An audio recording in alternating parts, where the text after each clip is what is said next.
When I was a child, Pokemon was so interesting to me, the way we can explore on our own adventure as Pokemon trainers.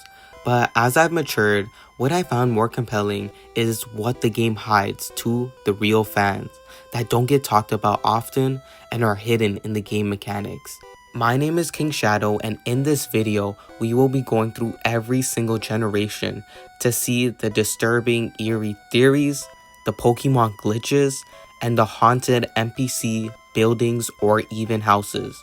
Be sure to grab some food and get cozy because this video will be a long but good one. First up will be Generation 1, the Kanto region. And first on the list has to be Lavender Town Syndrome, a very popular creepypasta among the Pokemon community.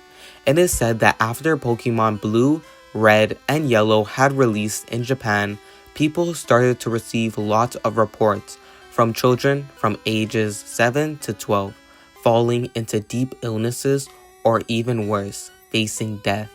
Many at that time would put the blame on Pokemon since kids within that age group were heavily playing Pokemon on the Game Boy. Now you may ask yourself, how does this tie back to Lavender Town?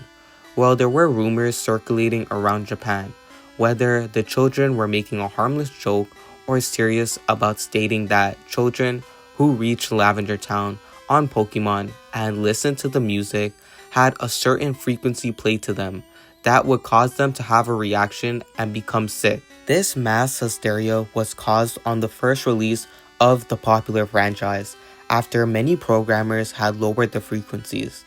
They claimed it's not because the children were falling severely ill, but rather the music was too high-pitched. Then again, this is a rumor that hasn't been confirmed to be true or false. Moving on, we have to talk about the Pokemon Tower, one of the largest buildings seen in Pokemon, which is in, you guessed it, Lavender Town.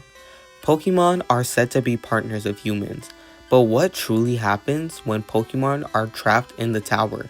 We get some insight about this when talking to Lieutenant Surge, where he actually explicitly tells us about the war fought between humans and Pokemon were the source of powers, and many were killed in combat that couldn't even get revived at the Poke Center. It's said if Kanto really went to war, then the Pokemon Tower might just be a memorial for all the Pokemon who had died and had been put to bury there. Other theories suggest that rituals go on in the tower where trainers call upon dead Pokemon, or better yet, sacrifice living Pokemon in the tower to gain something. There's also a Marowak ghost. He is one of the more famous Pokemon in the tower, a spirit that haunts the tower after being murdered by Team Rocket. Marowak is the only Pokemon in the generation that is explicitly confirmed to be murdered, therefore is not alive but rather a legit ghost. Team Rocket had been killing Pokemon for money, making those playing the game understand that Pokemon aren't always immune as we think they are. But before developers actually chose Marowak as the final boss, they actually had something different in mind, and that is the Buried Alive model, often referred to it as its codename, the Berry Man script. The thing was to be found in the final story of the Pokemon Tower. According to the script assigned to it, this buried alive creature was intended to be the boss of the tower. Once at the top of the tower, Pokemon trainers were supposed to be in some sort of dialogue with this dead man. The man was repeatedly supposed to say, "You're here, I'm trapped, and I'm lonely. So very lonely. Won't you join me?" Once in the battlefield, the buried man alive appears to be a decaying human, not even a Pokemon. Strangely enough, there was no protocol written in the code if the Poke Trainer were actually to defeat this buried man. So many people believe if the Poke Trainer was defeated, the game would freeze or say, "Finally, fresh meat," or even "game over," where he would then drag the Pokemon Trainer down with him for eternity to haunt the tower. Many people had actually tried to go into the game's code to see if the buried man alive model was still written in the script, but it turns out that they essentially removed it. But in the end, this kind of fueled creepypasta stories for years. Another theory about this tower is about the channelers, who maybe are possessed. This would mean that the angry spirits living in the tower are in control of these Pokemon trainers to seek some sort of revenge on those who dare to enter the tower. By Gen 2 Pokemon Gold and Silver, the Haunted Tower had actually been converted into a radio station, marking the end to the tower that always seeks revenge. But even then, nothing was mentioned of the tower after. Did they move the graves elsewhere? Did the people of Kanto defeat all the evil spirits and put an end to it? Are there still spirits haunting the radio station? This shift from a place of mourning to a place of entertainment makes Pokemon Tower's fate even more disturbing, as if Kanto was trying to bury its dark past and pretend it never happened. Kanto's history in Lavender Town is strangely not talked about often, but when brought up, it can reveal many secrets. Now, I want to talk about a very creepy and disturbing Pokemon whose origins come from children. It's said that in the Pokédex, that psychic children mysteriously mutated into Kadabra in their sleep. It's unknown why the transformation occurs and why certain psychic children do that, but the mystery remains uncertain. And it doesn't stop there. When taking a look back at the Gen 1 Pokemon Gengar, its Pokédex description is much more disturbing, stating in Fire Red that Gengar is said to emerge from the darkness to steal the lives of those who become lost in the mountains. And in Pokemon Yellow's entry, it begins with saying that Gengar is close by if you feel a sudden chill. It may be trying to lay a curse on you. Gengar might just be a human soul turned malevolent. Its pre-evolution, Ghastly, is described as a gas that envelopes and suffocates victims, while Hunter licks with a gaseous tongue to steal life forces. The idea is that Gengar represents a human who died violently, perhaps in the mountains, and now haunts the living out of spite. And it doesn't stop there. Another Pokemon named Hypno would also make a disturbing remark that Poketrainers would have to find out by themselves using the Pokemon Yellow Pokédex. It reads out Hypno puts people to sleep and carries them out. It's actually implied that Hypno preys on the weak, especially those who can get carried away in their sleep. It's also worth mentioning that Hypno specifically preys on children, as seen in the Pokemon Mansion journals, where a child really does go missing because of Hypno. In Red or Blue, you can find Hypno in Cerulean City near the gym, standing silently, right where Misty's gym is, adding a layer of unease. Fan theory suggests that it's stalking the players, waiting for prey. So we have Hypno who abducts children, and we don't know why he does it, Gengar who stalks those who move carelessly in the night, and finally Kadabra, where children turn into Pokemon all of a sudden. These abnormal Pokemon tendencies make me feel uneasy. Such a game where Pokemon roam free with their own will to do anything they want without any repercussions. Moving on quickly, I really want to talk about the old man glitch in Viridian City. Sure, it's not creepy, but it is eerie. See, pretty early on in the game, this old man blocks your path to the gym, and essentially blocks off the entire game if you don't approach him. When trying to help the poor old man, he will offer you a tutorial on how to catch a Pokemon. However, there lies a glitch. By flying to Cinnabar Island after this tutorial, then using Surf along the east coast, the game's memory becomes scrambled. Instead of getting a normal wild Pokemon, you unlock this strange, glitchy entity with the name Missing No, short for, well, you guessed it, missing number, which means that it's not even in the Pokédex. This weird glitch is probably one of the more famous glitches in Pokemon. In Pokemon Blue and Red, it has a sprite that is a strange block of glitchy pixels with a backwards L shape.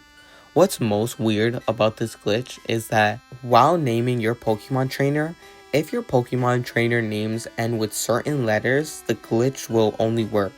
But if we take a look at Pokemon Yellow, missing numbers Yellow normal form is a dual type, normal and randomly named glitch type, often containing 9. But what's different from Pokemon Yellow compared to Red and Blue, this form uses the palette of Pikachu, and so appears as yellow and red glitch boxes.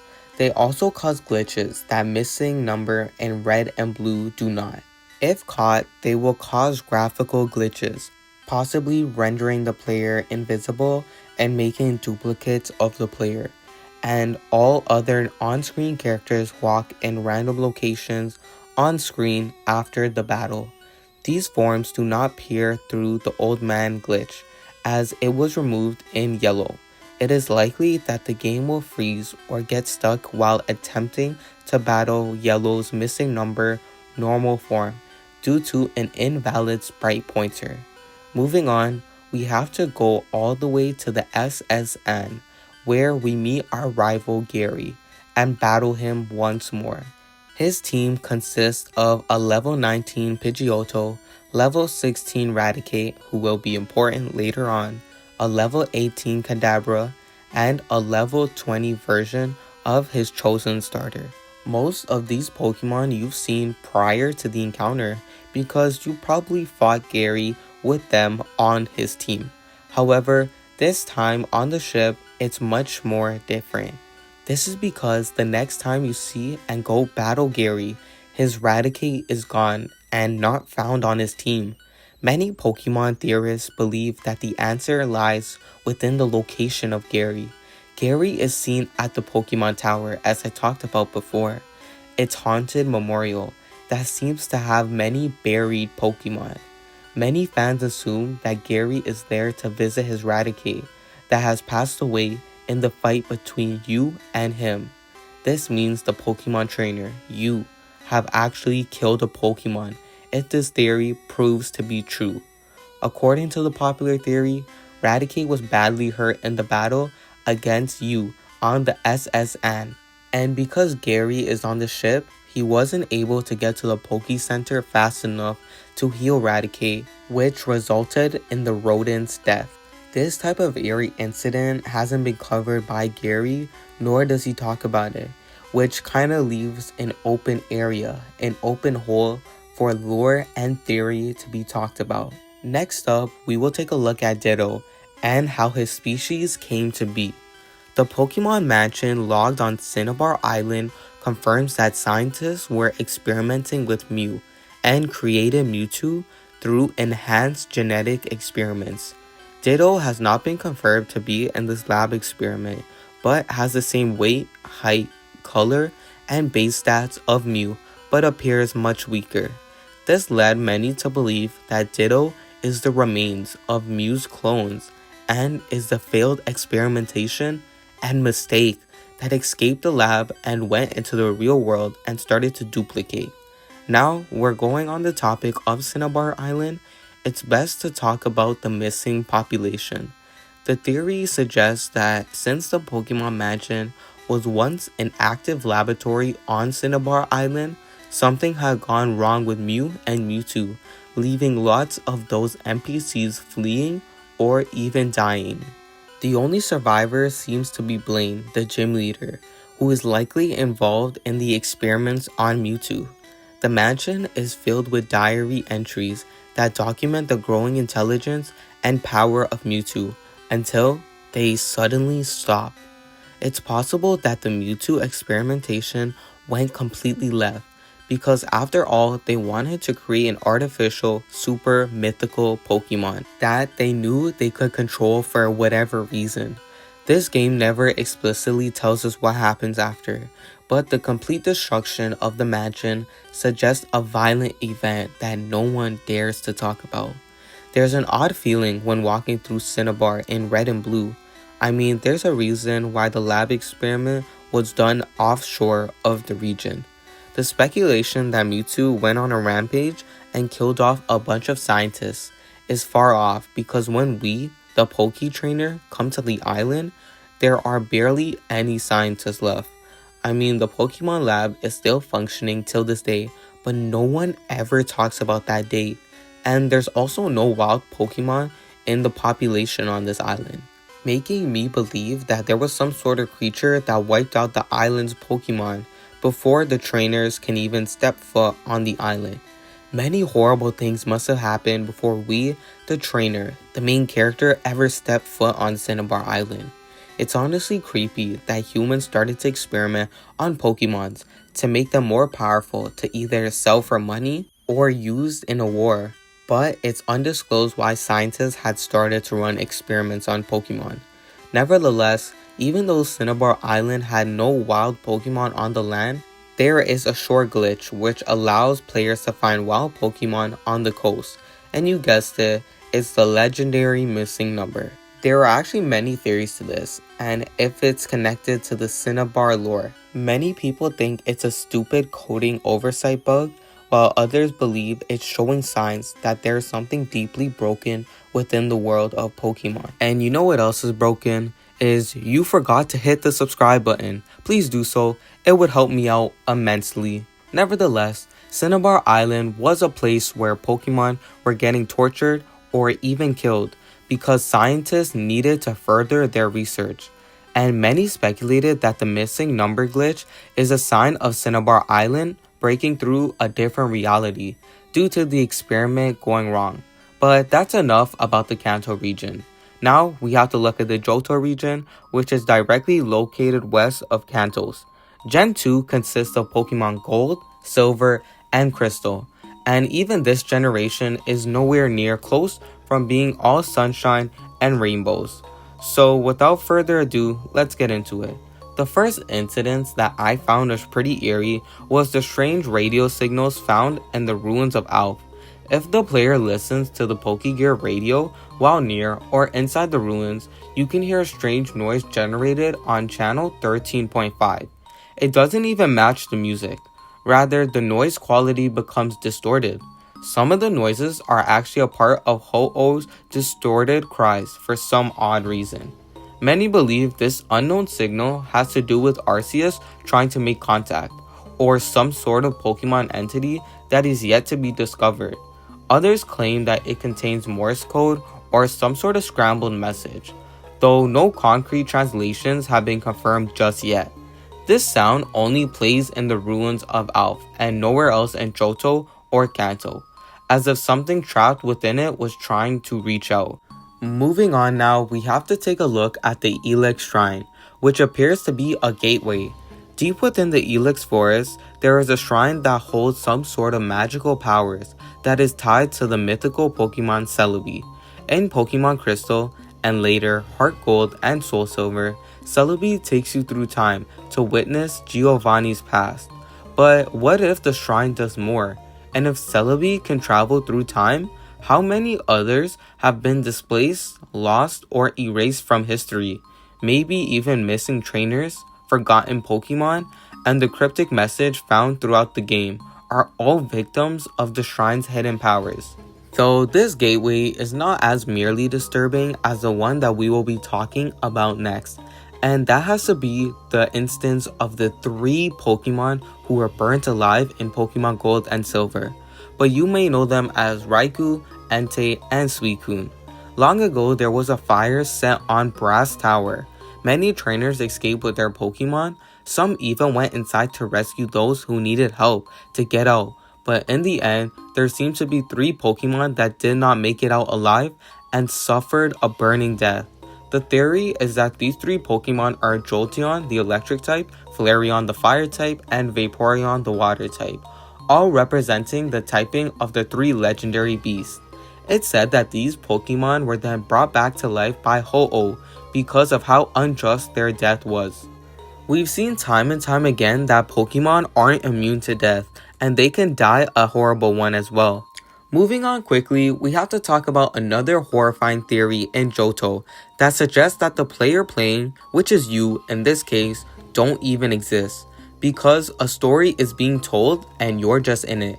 This theory states that Gold, The protagonist in Pokemon Gold and Silver is merely a construct of a player's imagination. Much like how Red becomes an empty shell on top of Mount Silver, there is no real gold, just you, filling in the blanks.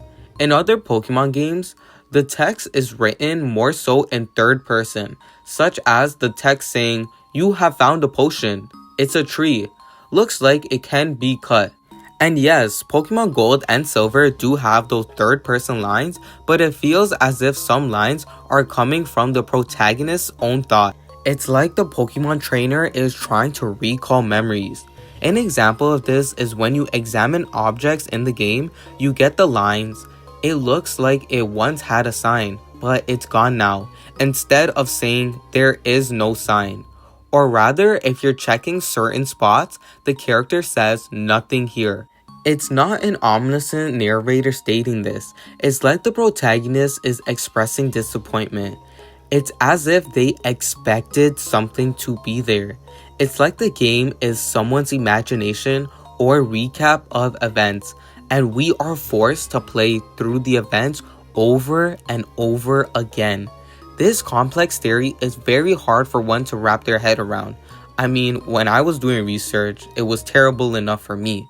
It's either the character is playing through the game what Gold encountered during his own run, and we're just playing through the recollection of his imaginations, or we're all just a little game in Gold's mind. And something that's far beyond more creepy than this is the fact that Gen 2 was supposed to be the finale of Pokemon, with nothing else coming after. After you win the championship in Johto, you then return to Kanto one last time, the original region for Red and Blue. And at the very end, you face Red, the silent protagonist of Gen 1, on Mount Silver. At that time, the GameFreak company just thought there was nothing else to accomplish with this franchise. In their eyes, Pokemon began in Kanto, then we moved to Johto, and it became a full circle moment coming back to Kanto to finish the story. When we enter Kanto, Kanto hasn't changed at all. The same towns, same location, same gyms. It's actually like you're walking through Kanto, but nothing has changed at all these years later. You are not uncovering mysteries or setting the stage for future adventures. You're just walking through the past, saying goodbye to the world of Pokemon before it disappears forever. And then, when you finally reach the end of your journey, you find him. When you meet Red, he says nothing, does nothing, but he waits. He waits for you. We don't know how long he's been waiting on the mountain, but it's as if he's been waiting for you to complete your journey on Johto. This battle isn't like any other in Johto or Kanto. Usually NPCs will just start talking about something random and you're just rapidly tapping the A button to end the convo and get straight into the battle. But for Red, he simply does not acknowledge you and does not react when you defeat him. And when the battle ends, the screen just turns pitch black, then reopens and he vanishes. I've played lots of Pokemon, and this is by far the interaction with Red the most weird one. The game offers no closure at all. There's no cutscene, no recognition of your achievement, just rolling the end credits. And then after, the world continues as if nothing happened. It's as if Red was never really there. The battle was supposed to be old gen versus new gen, a way of passing the torch, for example. But it didn't even feel like that. There was just an empty world after. Once you have already explored, with nothing more to uncover, it feels like the game is trying to tell you something. This is where your journey ends. It's time to stop playing. That's why for many people, Johto was actually meant to be the end. There was nothing else to achieve or no hints of any other regions to play outside Johto or Kanto. So the games released after Gold and Silver, are they even real? What if everything after Gold and Silver were just non-canon? And what if we, the players, are forced to continue playing long after it ends? It feels surreal that Johto was supposed to be the end of this franchise, with no other further plans to extend this franchise. A part of me thinks if Game Freak actually ended Pokemon, we wouldn't have gotten anything else after. Not even my favorite Pokemon, Oshawott. Although, this leads me to my last disturbing incident I will be talking about in Gen 2, and it has to do with the unsettling fate of Red's poor mother. In Gold and Silver, you can actually go back to the champion Red's hometown, Pallet Town. It's an iconic place for all Pokemon fans. Everybody knows about this town. It's the starting point. As per usual, everything is quiet, not much to do. No trainers obviously, but it's like a ghost town. That's until you go to Red's house and check the place to see if there's any clues for Red after he vanished after the iconic battle. But you'll just bump into Red's mother and not Red. You then go to speak to her and the dialogue gets like this. Red, he's traveling. Even though when you leave the house and return to reboot the loading screen of the house, she's still in the same position.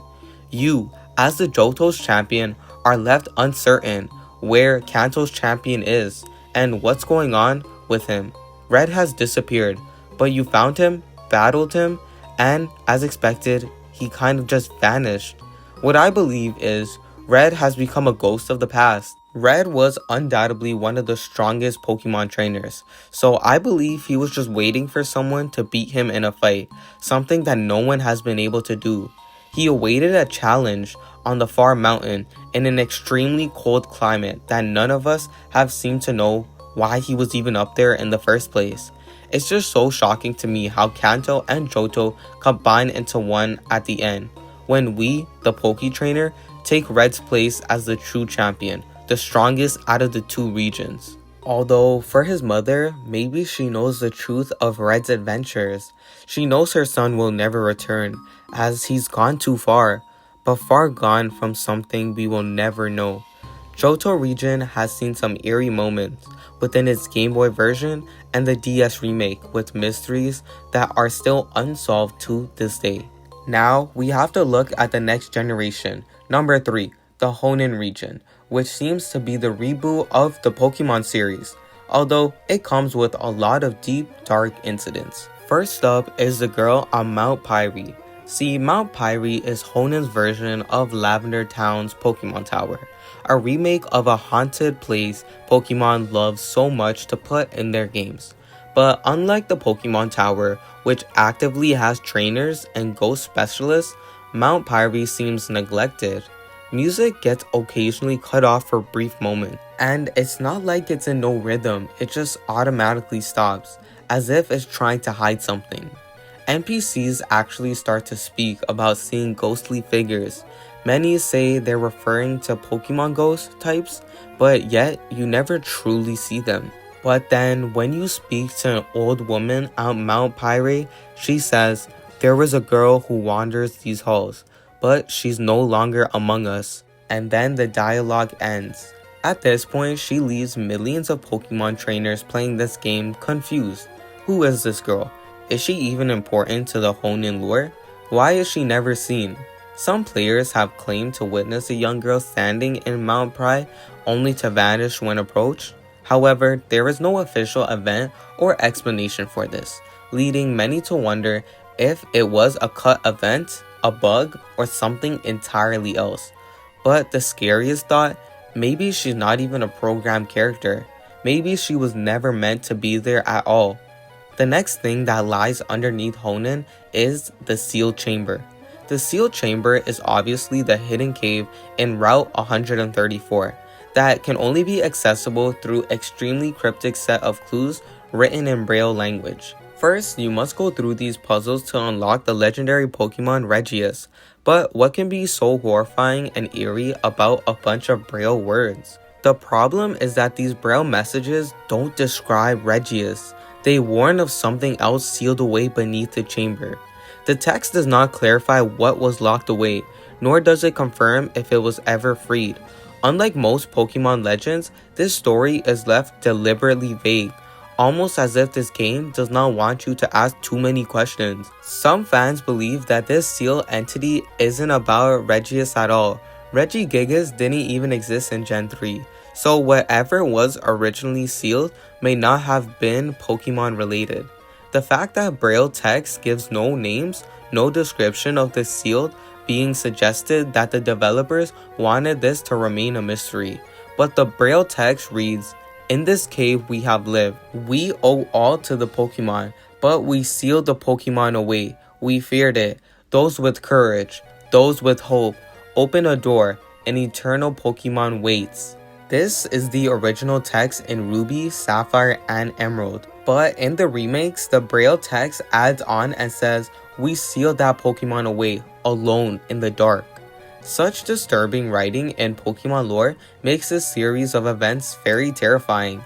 What if Honen's ancient people didn't create Regius to serve them, but to guard something else? Something that should have stayed buried. Now, I'm not sure who wrote this, probably some ancient civilization, but such vagueness is pretty scary. Next up for Gen 3 is the Passivlog town and the city that should have sunk. This town is by far one of the best designed towns in all of Pokemon because of how unique it is. It's personally one of my favorites. As we know, this town is a floating village, but its history is much more darker to that. According to the villagers in this town, the town was originally built above another ancient city that sank beneath the waves. It's hard to tell if this city will suffer the same fate, but that's another subject. Nevertheless, if you took a look around, surf, or even go near the water, you see nothing. NPCs talk about seeing ruins of the ancient civilization over the water, but we, the Pokemon trainer, don't even see nothing. So the theory suggests that this town is just a prophecy for the future, that this town is going to sink, and they're the ancient civilization. This town might just be an echo of the future of what is to come for this town, a flood. Moving on to Route 108, we have to take a look at the abandoned ship, also known as the SS Cactus, which is a vessel that can be explored in all Gen 3 games. The shipwreck raises concerns on what happened to the crew and its passengers, or even Pokemon that were on board, and why hasn't the ship been removed yet? Several Pokemon fans have come up with theories about this shipwreck. Some speculate that some Pokemon or entity wiped out the ship on purpose or by accident, while some believe it might have been hit with a giant rock due to the amount of large rocks and boulders within the area. The abandoned ship is one of Honen's mysterious locations, with an unsettling atmosphere and a story that has never been fully explained yet. The fact that the game leaves so much open-ended question allows readers to speculate, making it even more creepier. Whether it was a tragic accident, a ghostly disappearance, or even something stranger, the ship remains one of the most chilling places in Pokemon Ruby, Sapphire, and Emerald. There isn't really much to cover with Gen 3. Overall, it's an amazing game, but way less creepy factors added to it. If I ever miss one, be sure to tell me down below. And in case you missed the subscribe button, please hit it and help out the channel. Now, we must move on to Pokemon Diamond, Pearl, and Platinum. Yes, the lovely Gen 4, and the amazing Sinnoh region. First, we must talk about the Old Chateau, a mansion full of ghosts. The Old Chateau is located deep in the Eterna Forest and just about located near Route 205. It cannot be reached without using cut on a small tree. And upon entering, the place looks severely old and abandoned. If you enter certain rooms, you might just end up seeing a little girl or even an old man, but they won't end up interacting with you. Instead, they just float around, and when you try to go near them, they vanish. These two do not have any sort of dialogue or never even appear in battle. They're just there at the Old Chateau, just left wandering about the ruins of this old house. The little girl appears when the player enters the fourth room from the west, which is next to the bedroom where she randomly appears. When this happens, she looks to the left where the player is, then moves towards the exit, never being seen on the other side, just straight up disappears. See, this can only occur when a player enters a particular room, because the game loads on different maps depending on the room entered, and the little girl is programmed to appear in the map of the fourth room. The butler, which is the old guy in this case, appears to be sitting on the other side of the table in the dining room when you end up going there. The player walks forward and starts moving to the left, leaving the game window, as if you're going to the kitchen area, and as you try to catch up with him, he doesn't even appear anymore. And it's not like you can't chase them. When they start walking, your character is frozen. You can't move any buttons. So when you try catching up to them, it's already too late. Another disturbing thing in this abandoned place is the red-eyed portrait. There's not that many videos about this on YouTube, but there's a painting of a man who has red eyes in the chateau, and as you walk past it, the eyes eerily follow you. This subtle detail adds so much eeriness, but honestly makes the attention to detail so much more better and amazing for fans. Another amazing attention to detail in Gen 4 is when you interact with the static-filled TV at night, it triggers an encounter with Rotom. While Rotom isn't scary, the idea of the electric ghost lurking within the old television, possibly processing it, is disturbing, but at the same time, really good attention to detail. The old chateau's eerie silence at the end, combined with its unexplainable ghostly figures, makes it one of the more unsettling places in Pokemon history. It all just seems so weird when you enter. Pokemon still reside in the house with two people who don't even look like ghosts, but fleshed out humans still living and perhaps haunting the chateau. This all still remains a mystery till this day. The next disturbing thing in the Sinnoh region is the Conalive Library. Funny enough, this region only has one library, but it contains the most important things, the myths of this region. The first myth is the Sinnoh myth. The story describes a time when humans and Pokemon were indistinguishable from one another. It subtly suggests that either Pokemon were once human or vice versa, raising horrifying implications about evolution, transformation, or even cursed beings. But it's said in the early times humans helped Pokemon, as did Pokemon helped humans as well. The next myth uncovered in this library is about a man who ate Pokemons to survive, a cruel topic that no NPC seems to talk about. The story goes as follows. A young man, callow and foolish and innocent, came to own a sword. With it, he smote Pokemon, which gave sustenance, a carefree abandon. Those not taken as food, he discarded with no afterthought. The following year, no Pokemon appeared. Larders grew bare. The young man seeking the missing Pokemon journeyed afar. Long did he search, and far and wide too, until one day he did find. As he asked, "Why do you hide?" To which the Pokemon replied, "If you bare your sword to bring harm upon us, with claws and fangs, we will exact a toll." The man said, "I will never fall savage again. This sword I denounce and forsake. I plead for forgiveness, for I was but a fool." And after he said this, the young man hurled the sword to the ground, snapping it. This myth might actually be used to explain why most people in the Pokemon world use Pokemon instead of manufactured weapons to fight. The myth uncovers a lot in history. The man put down his sword, ultimately did it because the Pokemon would fight back. So instead, trainers would have to get Pokemon to turn on one another to fight each other. And this myth also covers how humans indeed used to slaughter Pokemon for consumption, but which are unknown. And the Pokemon disappeared after this guy would seamlessly kill different type of Pokemon. And this makes me believe that there are Pokemon, mythical Pokemon, or even legendary Pokemon who have gone extinct because of humans hunting these Pokemon. Or even, just like in the myth, maybe they're just hiding. The next myth uncovered in this library is about the Lake Guardians. This myth states, "Look not into the Pokemon's eyes. In but an instant, you'll have no recollection of who you are. Return home, but how? When there's nothing to remember. Do not dare touch the Pokemon's body. In just 3 short days, all emotions will drain away.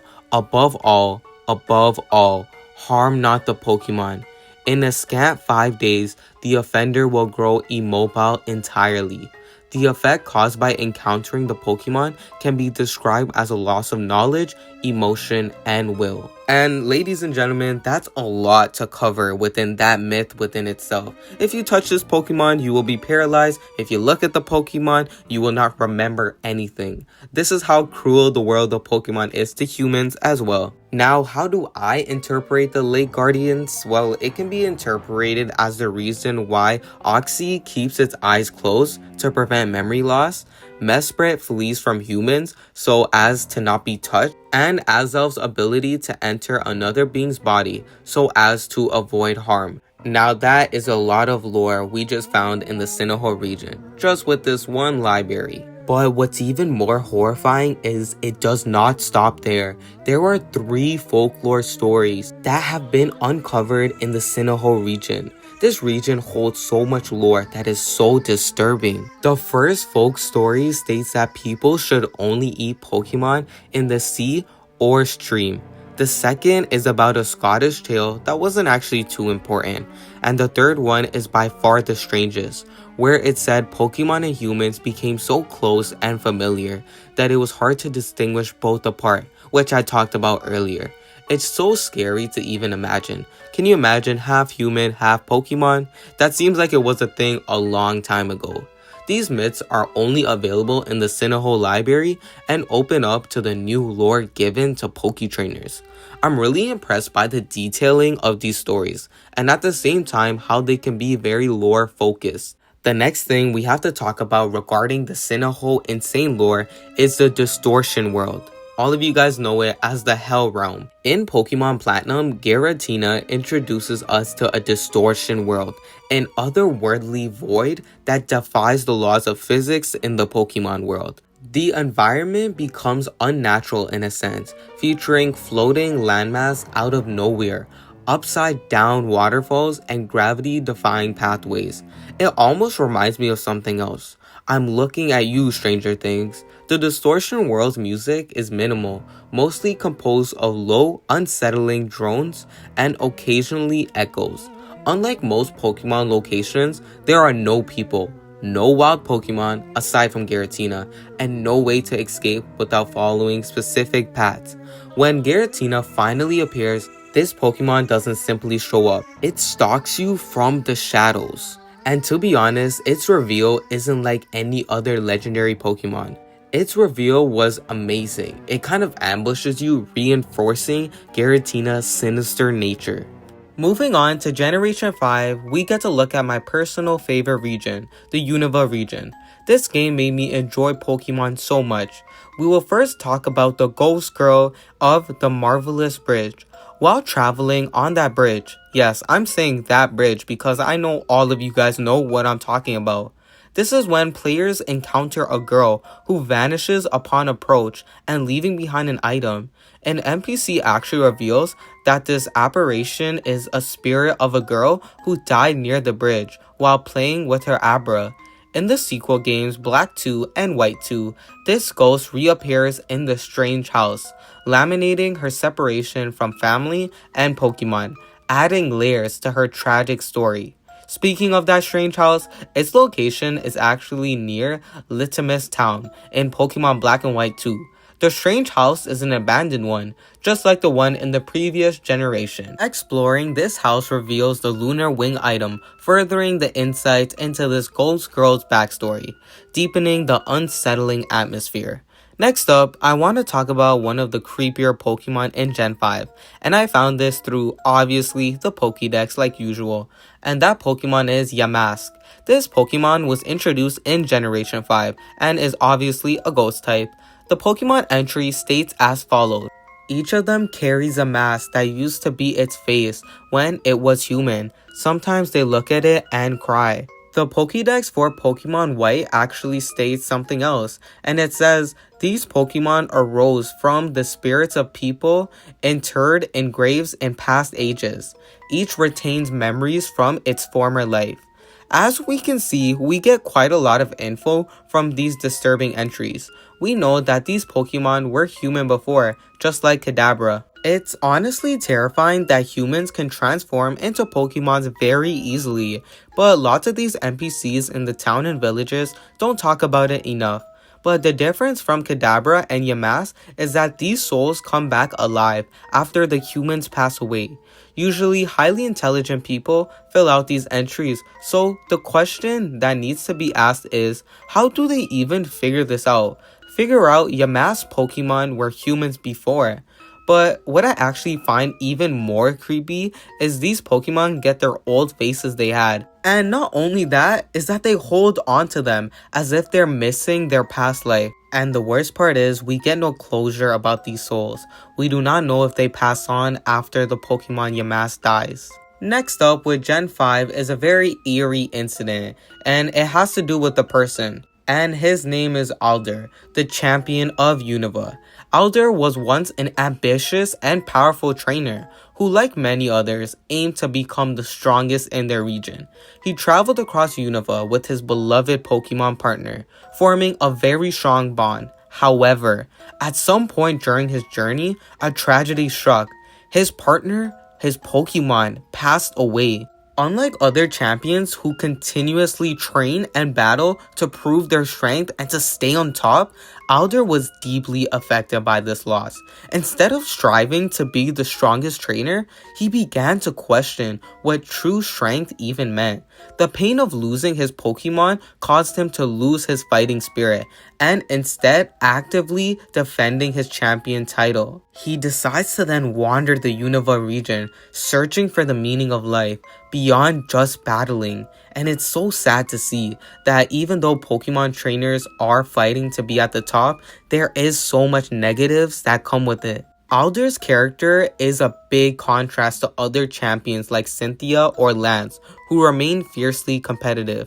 Instead, he embraces a philosophy that values wisdom, personal growth, and the bond between humans and Pokemon over just brute strength and training. And this is a side that we never see from any other champion. So it's truly sad and disturbing because of what happened to him and the death of his Pokemon. This one eerie topic keeps coming back to the spotlight, and this is dead Pokemon and how they affect others in a negative or positive way. I really do feel for Alder. Moving on with Gen 5, we have to talk about the Abyssal Ruins. And this is the remains of an ancient city, just like Pokemon Emerald. But this one was built by one of the ancient kings of Unova and his respective legendary dragon about 3,000 years before we, the Poketrainer, embark on our journey. And you might ask, King Shadow, who are these legendary Pokemon? Well, it's obviously Reshiram, Zekrom, and Kyurem. One king with 3 dragons. It kind of reminds me of something, doesn't it? Nevertheless, at some point, the city actually sunk to the bottom of the sea by a tsunami. However, the king actually saved all the people from the waves. But after the king's death, the city became his resting place. And each time a player enters the ruins, they're only allowed to take 500 steps until a torrent of water sends the player back to the water surface.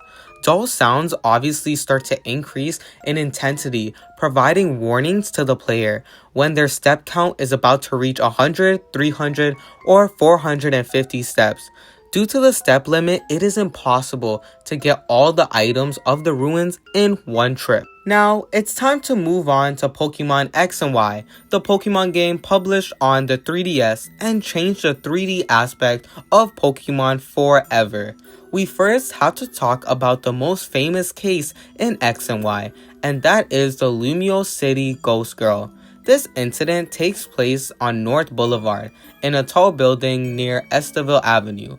As soon as you step onto the second floor, the screen begins to flicker, resembling a brief glitch and going pitch black.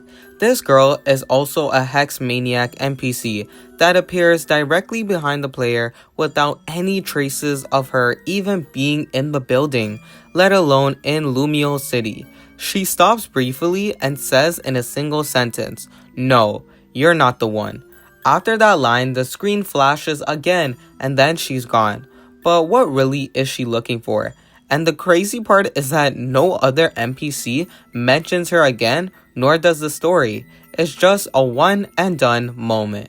She's nowhere to be seen anywhere else in the game, and the room she appears in is completely empty. Plus, the screen glitch effects does not happen with any other NPC. Once the encounter ends, the player is left alone in the empty, ordinary-looking room. There are no other hidden clues, items, or triggers to ever repeat this event. If the player revisits the building, the Ghost Girl never appears again. Despite being one of the busiest cities in Pokemon X and Y, this building serves no other purpose, making it feel empty and abandoned. The lack of closure or further acknowledgement from the game makes this moment deliberately eerie, a ghost story with no ending. The next thing to happen in Pokemon X and Y actually happened in Lumio City as well. And I'm talking about the major blackout that is referred by several NPCs throughout Lumio City, particularly in North Boulevard. It is implied that there was a major event that happened that disrupted the city's function. The exact date or duration of the blackout is never specified though, but it happened before the player's arrival in Kalos. Some NPCs suggest that people went missing during the incident. This blackout is specifically mentioned in the Prism Tower, the heart of Lumio City. The town is supposed to represent Paris, by the way. There are hints that certain areas of the city were abandoned due to power failure, but the game never clarifies which ones. One of the most disturbing implications is that some people actually may have died during the blackout, though it is never stated outright. The game leaves so many unanswered questions about this, whether it was a simple power failure or if something more sinister occurred. It's also noted that we don't know if this plan is staged or not by some mastermind or even Pokemon. A total blackout would have left thousands of people trapped in elevators, lost in dark streets, or cut off from communication, leaving a lot of room for things to go terribly wrong with people trying to take advantage of the situation. And we do see a glimpse of the blackout, and that's when the ghost girl comes, but it's hard to say if she was a part of the citywide blackout. I mean, if it were a simple technical failure, the game would likely clarify that, but instead, it leaves the details open-ended. Now, we gotta move away from Lumio City and get straight into the person called AZ. AZ is a person who is 3,000 years old and has been spotted in Pokemon X and Y. He has basically seen the Pokemon and human world separate into two. He's a man who's made terrible decisions that cost the lives of thousands. See, long before the events of Pokemon X and Y, Kalos was engulfed in a massive war between two factions. The details of this war are left unintentionally vague, but one thing is clear, it was pretty brutal. Even at one point in the war, AZ became the king and fought for his people. Although during this war, AZ's Floliet was killed in battle and could not be revived. This left AZ very broken and desperate, letting his favorite Pokemon die in the war that he led, something that could have been prevented. AZ, in his grief, decided to build a terrible machine, a weapon unlike anything the world has ever seen. Fueled by rage and sorrow, he no longer cared about winning the war. He just wanted one thing, to bring his Folia back to life. This machine that AZ built is somewhat unknown, but as we know so far, it required energy of some sort that was far greater than anyone had seen. He used this machine to absorb Pokemon's energy and kill them to bring back his Pokemon.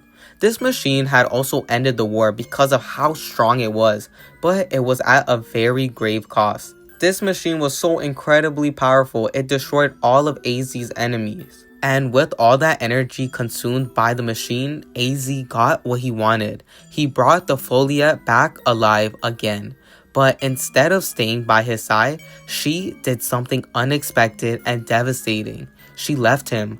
Flolia resurrected, but aware of his horrific cost of her own revival, she abandoned AZ in disgust. The Pokemons he had sacrificed everything for, and the one he loved more than anything, could not forgive him. She vanished, leaving AZ to wander the world alone. His kingdom was gone as well. His people were gone. His beloved Flolia was gone. All he had left was himself, and an eternity to remember what he had done. And AZ is basically an immortal after harnessing the powers of the legendary Pokemon in the Kalos region.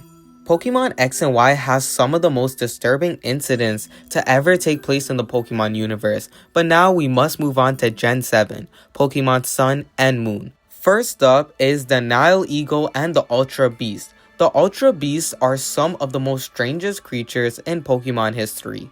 They don't behave like normal Pokemon and seem more like an eldritch entities from another dimension. But I want to specifically talk about Nihilego, and yes, another Pokemon entry. How else are we supposed to unlock this lore in this game? The Pokemon entry in Moon states it's unclear whether or not this Pokemon is sentient, but sometimes it can be absorbed behaving like a young girl, and says in Ultra Moon, Nihilego appears to be a parasite that lives by feeding on Pokemon and people. This entry has so much to talk about. First off, the word sentient is the means to feel and perceive things, and it's kind of disturbing that even some people can't tell if this beast is sentient or not. And in order for this Pokemon to survive, it needs to eat both Pokemon and humans. This Ultra Beast has one of the most scariest entries. And don't get me started about this beast acting like a young girl. What does that even mean? Another creepy Pokemon entry is Phantom. This Pokemon was introduced in Gen 5 but has very creepy Gen 6 Pokemon entries. The ghost type entry states these Pokemons are stumps possessed by the sprouts of children who died in the forest. The cries sound like an eerie scream. This entry is by far one of the weirdest, only because a literal tree stump can be possessed, and this is by far one of the funniest and weirdest Pokemon entries I've read for sure. A child can take over a tree stump and become a ghost type Pokemon. I mean, this video could not get any more weirder. But now I have to talk about the most famous Pokemon introduced in Gen 7, Mimikyu. And that is the Pikachu puppet, some would say, and most people would. Mimikyu lives its life completely covered by its cloth and always remains hidden. People believe that if anybody who sees its true form beneath its cloth will be stricken with a mysterious illness. People in the Alola region are convinced that you must never try to peek beneath its covering, and that goes for little children wandering in the wild. And Mimikyu wears the Pikachu cloth because its health fails when it's bathed in the rays of the sun, so it prefers to stick to dark places. It's rumored that the reason it covers itself is to avoid the sunlight. This Pokemon story is much more sad than scary. And as the entry in Ultra Sun states, it stands in front of the mirror, trying to fix its broken neck if its life depended on it. It has a hard time getting it right, so it just starts to cry inside. This is one of the more interesting entries in the Alola region because I feel like it provides more lore. It's very sad what Mimikyu had to go through, and it kind of feels disturbing in a sense. Next up, we got the Hyrule City in Pokemon Sun and Moon's demo version. See, this happened way before the game was released, and I'm pretty sure that they took it out now. Because there was a girl in the Hyrule City Marina who goes on and says that she wants to sail and meet her parents again, but she's nervous about the boats and asks to be seen off to her journey by you, the Pokemon trainer. She thanks the player for their encouragement by giving them a comment shard and proceeds to just walk away. All is actually normal by this point until she disappears behind a passing Machamp. There is no explanation for this, no further encounter, and no way to find her again. So who have we been talking to this whole time? Who is she? A ghost? A lost soul? Something else entirely? What did she mean by "you're not even from here"? Could she see something about you that even you don't know? Let's just say this was not included after the demo version and she just got wiped out. Enough said about Generation 7. Pokemon Sun and Moon really had some weird entries and moments, but doesn't every generation. Now, we must say goodbye to the 3DS and hello to the Nintendo Switch, and this is where we will take our next steps straight into Pokemon Sword and Shield. The first creepy thing to happen is the disappearance of Chairman Rose, and he is basically the antagonist of this series. He orchestrates the revival of Eternatus, an ancient and powerful Pokemon responsible for the Darkest Day, a catastrophic event that nearly wiped out the Galar region in the past. He believes that unleashing this Pokemon's energy now is the only way to prevent an energy shortage 1,000 years in the future. This man does have a name for himself, but all for the wrong reasons, alright? After you defeat this man and his Pokemon, he just disappears with no other appearances after the main game. Yes, we do get some vague hints that he's been arrested, but nothing else. This raises some concerns. Was he truly arrested, or was something more sinister done to him? Or did he even disappear willingly, knowing that his plan had failed? Did something happen to him after the Eternatus battle that we do not know about? The fact that his close assistant, Olena, remains in the world but never mentions his fate is equally strange. She was fanatically devoted to Rose, to the point of being emotionally unstable when things went wrong. The idea that she wouldn't seek him out or fight for his release seems suspicious. Of course, his disappearance is still a mystery and he has yet to be found, which is the most terrifying part. Who knows, maybe he'll show up in a different region plotting for some sort of revenge. Now that we're done with that weird villain, we can now talk about the Pokemon that was destroyed because of humans. And that is Galarian Corsola. The entry in Pokemon Sword and Shield says this Pokemon lived in the oceans around the Galar region, but can struggle living in polluted waters. However, this Galarian version of the Pokemon appears to be sad and lost its colors. It's said that the sudden climate change wiped out the ancient Pokemon, so this Pokemon had to start absorbing other life forces through its branches to survive. What a sad way to live. This might be more sad than creepy, but nonetheless disturbing. Something even more creepier is Galarian's Yamask curse. As if this Pokemon was not strange enough, the entry in Sword and Shield says this Pokemon was formed when an ancient clay tablet was drawn to a vengeful spirit, but it does not say which spirit. In Sword, it says that the clay slab with the cursed engravings took possession of Yamask. This odd slab has such great power that it can literally possess an entire Pokemon that is already possessed. Okay, we're done talking about Yamask, and now we have to talk about a legendary Pokemon and their incident, but hopefully we can now with Calyrex and its psychic control.